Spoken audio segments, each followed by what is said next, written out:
Forestil dig en verden på randen af atomkrig. Det var virkeligheden i oktober 1962, da USA og Sovjetunionen stod i en farlig konfrontation, der kunne have ændret verdenshistorien for altid. Dette var Cubakrisen. 13 dage, hvor hele verden holdt vejret. For at forstå Cubakrisen, må vi dykke ned i historien. Efter 2. verdenskrig var verden delt i 2 lejre. USA og dets allierede på den ene side, og Sovjetunionen og dets støtter på den anden. I 1959 tog Fidel Castro magten i Cuba og allierede sig med Sovjetunionen, hvilket gjorde øen til en kommunistisk stat, lige i USA's baghave. I 1961 forsøgte USA at vælte Castro ved Svinebugtinvasionen, men fejlede. Cuba følte sig truet og søgte beskyttelse hos Sovjetunionen. Sovjetlederen Nikita Khrushchev så en mulighed. Han kunne placere atommissiler på Cuba, både for at beskytte øen og for at opnå en strategisk fordel over USA. Den 14. oktober 1962 tog et amerikansk U-2 spionfly billeder af sovjetiske missilbaser under opførsel på Cuba. Disse missiler kunne nå Washington D.C. på få minutter.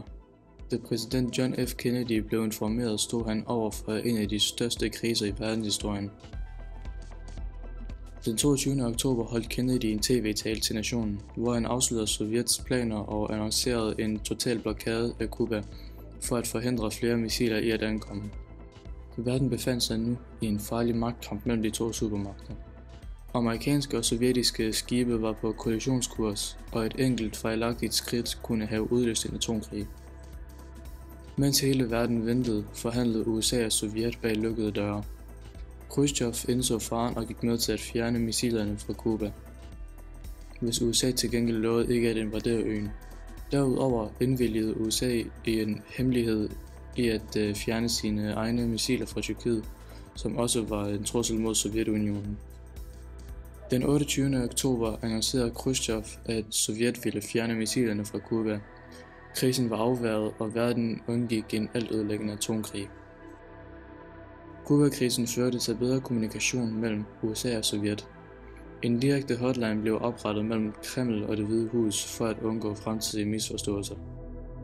Krisen viste også, hvor tæt verden kunne komme på udslettelse, hvilket førte til senere aftaler om våbenkontrol. Cubakrisen var en påmindelse om, hvor skrøbelig verdensfreden kan være. Kun gennem diplomati og køligt hoved blev en katastrofe undgået.